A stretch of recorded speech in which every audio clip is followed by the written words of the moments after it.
Good evening, class. Tonight, we are going to have a look at Mr. Miracle from DC Universe Wave 6. Let's have a quick look here in the packaging, and then we'll open him up. It includes our Connect and Connect figure piece, which is awesome. So look here. So there he is in all of his glory.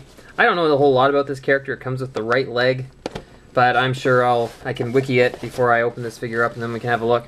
But if we look here at the back, we can see some of the other figures from this wave. So Mr. Miracle, got him. Hawkman, I think this is the one worth getting. Killer Moth, whom actually he just looks so funny, he's got to be worth getting too. Version of Superman, and then Shazam! Just like saying that. And then we put them together and we can make Kalibak, who's kind of like Worf except from DC and not Star Trek. So our biography on Mr. Miracle, I'll read this because I don't really know a whole lot about him. As part of a peace pact, Scott Free was raised in an orphanage on the cruel world of Apocalypse. Young Scott finally escaped that destiny and made his way to Earth, where he befriended escape artist Thaddeus Brown, known as Mr. Miracle. Under Brown's tutelage, Scott assumed the identity of Mr. Miracle and elevated to an even greater glory as an entertainment super escape artist. That's his whole thing. He's kind of like Houdini, right? Except superhero Houdini. It's like if Houdini donned tights or something. Whatever. But anyways, that is the packaging for Mr. Miracle. We've got another side look here. Comes with the right leg. I think that just about does our little beginning of Mr. Miracle. So what I'm going to do is I'm going to open this figure up and we'll have a closer look at him. So I'll be back in a minute. And we're back.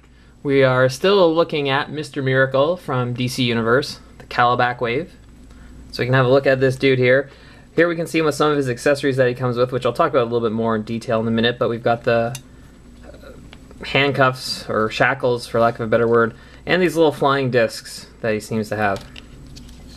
So first let's talk about the color scheme a little bit. So we can see it's really bright red with some yellow accents, and then this green cape, which is horrible. Sorry. And again, green on the boots and on his hands. You can get rid of this for a second. This just pops right off so we can get a better look. So the green goes up, further up his arms, kind of like gauntlets. We can have a look at his face. He's got the red and a little bit of yellow there with the white eyes, which is actually makes him look kind of vacant, which I guess maybe that's the point. I kind of like it better than being able to see the pupils anyway. So this is the way I've seen him, in Justice League. I never really followed the comics too much, certainly not of this character. But that's more or less how he looked like there, didn't he? In terms of articulation, he's going to be much like other DCU figures.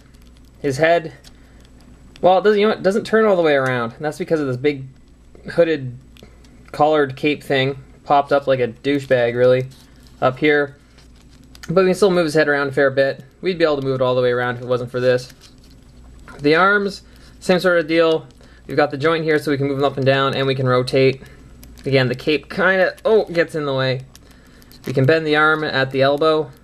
We can twist at the tricep, and his hand twists at the wrist.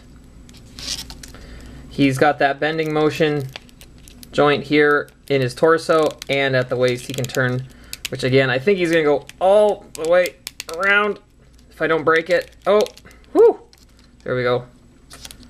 And the legs, we've got that double joint so it goes forwards and backwards. Again, the cape kind of obstructs how far he can move his leg backwards, and it does go out to the side on that hinge. We've got rotation there at the thigh, and the knee has one joint for bending there, and then you can bend at the ankle. Now, with some of his accessories, these things, I believe they're supposed to allow him to fly these little discs, and we can take them off if we don't want to have them on him. I guess they don't really hurt, but just for sake of demonstration, we can take them off. And actually, I set him aside for a second.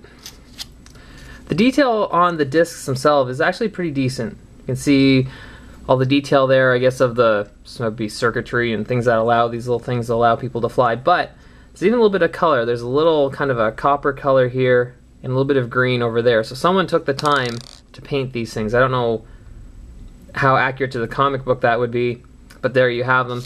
And interestingly enough, the pegs that go in the holes on his feet, I don't know how well you can see, they're a greenish color. Now that I'm not too sure as to why, but they are. So we can put them back on.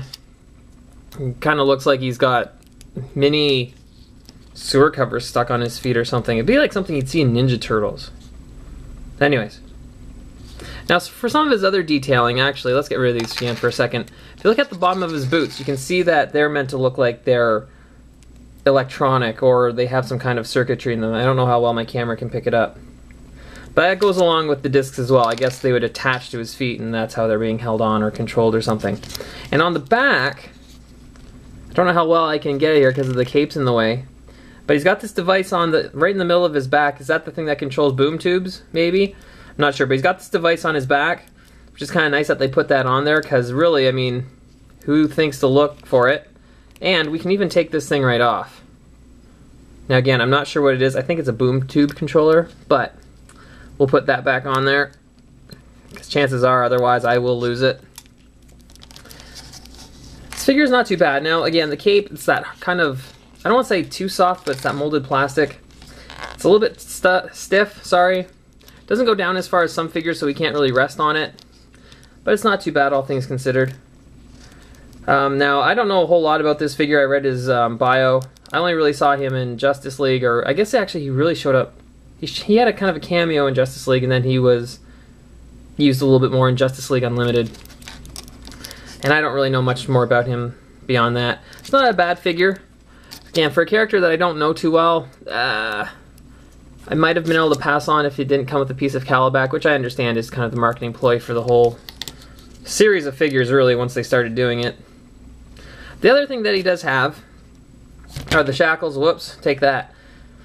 That we have here. And the one thing now, see, we can see underneath that they've got the gaps there so we can put them on. And it is a relatively soft plastic, so whenever it starts to get a little bit loose, we can just kind of press them back together.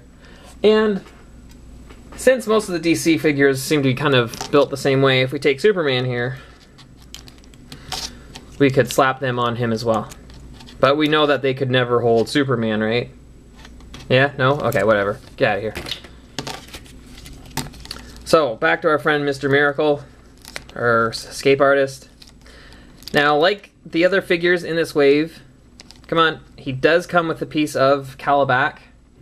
It's going to be his right leg, which we have here. He looks kind of like, it looks like a Ninja Turtle foot. Really? Like the two toes, and it's kind of ugly looking. There we have it. You can compare that to next to him. You can see Calabac is, well actually, you know what, this leg, if we look, is actually only about the same size as, a little bit shorter really, than your standard leg, but we know that Calabac is kind of stunted that way. He's got really short legs, and then the rest of him is going to be big. So we know he's going to be a pretty big figure, which is going to be excellent. But there we have that. We will put together Calabac at a later time. But for now, it's back to Mr. Miracle. If I was to give this figure a grade, I would probably give it a grade of, whoa, you know what, we'll say a B. It's not a bad figure. I have no real attachment to the character, which I think for me is part of it. The face, if we can get a closer look at it, does look pretty good. Like it has a little bit of character, which seems to be my thing about figures, whether or not they have any kind of character on their own, and that's not bad. One of the reasons I don't rate it any higher is because, well, one, again, I have no real affection for the character in and of itself, and the paint, especially on the yellow, and I've been noticing this with a lot of figures that are painted yellow, like the Iron Man figures that came out recently.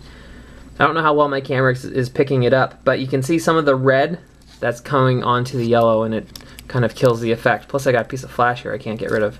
There we go. Okay. So, I think that is our review on DC Classics Mr. Miracle. There is a repaint of him, or a variant of him, Dr. Impossible, but I don't think we're going to see him because I don't need two right legs of Calabac and I have no idea who the character is. So, I think that's it for my review on Mr. Miracle. He's a decent figure. Later on, we're going to put together Calabac, but we're probably going to look at the other figures in the wave first. So, thank you very much. Have a good night, and class is dismissed.